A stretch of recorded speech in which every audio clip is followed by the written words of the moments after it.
Визуально его сжала змея, она его полностью туловище обмотала и сжимает. И это энергетическое сжатие выражает Сергей вот своим беспокойным телом и мыслями. Пытается вдвойне себя вот двигать, чтобы освободить энергетическое тело. Показывает, как ему больно. Такое ощущение, как будто его энергетически душат, забирают энергию. Беспокойный, спит, у него от этого кошмар.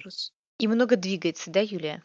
Но он показывает, что он пытается как-то так сбалансировать вот задержку энергии, вот постоянно как столб стоит из-за этой змеи, пытается на физике, на биороботе это через движение как-то Вот это убрать. влияние этой энергии. Да, Итак, лазер-сканер сейчас полностью до микрона выводит всю эту энергию. Так и будем называть ее змея, энергетическая змея. Уходит в клетку. по клетке.